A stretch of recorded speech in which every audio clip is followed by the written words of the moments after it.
நித்திய வெளிச்சத்தை தேடி நிகழ்ச்சியில் உங்களோடு. இன்று பெரும்பாலான மனிதர்கள் செல்போனை பயன்படுத்துகிறவர்களாக இருக்கிறார்கள். நாமும் அதிகமாக செல்போனை பயன்படுத்துகிறவர்களாக இருக்கிறோம். ஒருவேளை நமக்கு பிடித்த நபர் நம்மோடு அல்லது நாம் அவரோடு தொடர்பு கொள்ளும் பொழுது போதிய அலைவரிசைகள் கிடைக்காத காரணத்தினால் அந்த இணைப்பானது தடைபடுகிறதாக காணப்படுகிறது. காரியத்தை நாம் நினைவில் கொள்ள வேண்டும்.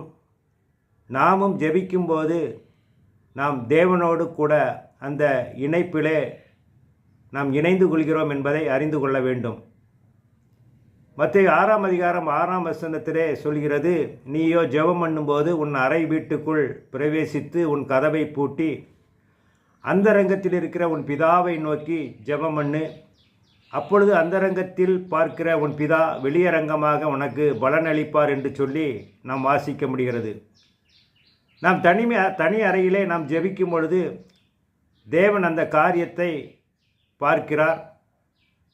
அந்தரங்கத்தில் அந்த காரியத்தை அவர் பார்க்கிறபடியால் அந்த காரியத்தை நாமும் அவரை வெறும் பார்வையால் அல்ல, தேவனை நோக்கி ஒரு ஆவிக்குரிய பார்வையிலே அவரை நோக்கி நாம் பார்ப்பதால் நம்முடைய ஜெபங்களுக்கு அவர் பதில் கொடுக்கிறவராய் இருக்கிறார்.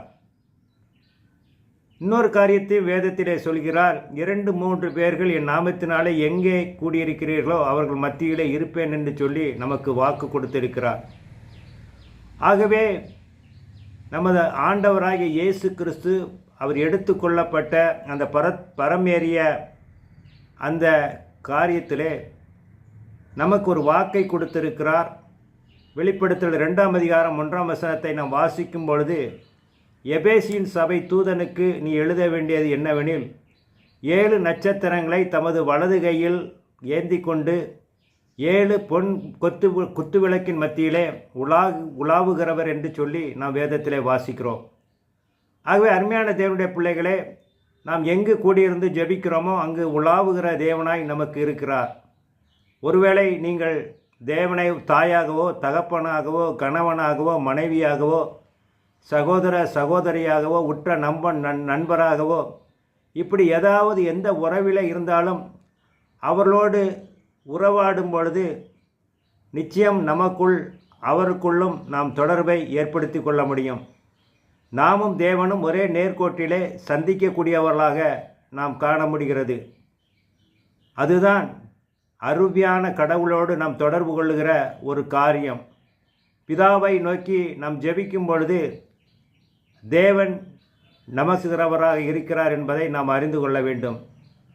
ஒருவேளை நாம் ஜெபிக்கும் பொழுது அந்த பரிந்து பேசுகிற ஜெபத்திலே கிறிஸ்துவும் தன்னை இணைத்துக் கொள்கிறார்.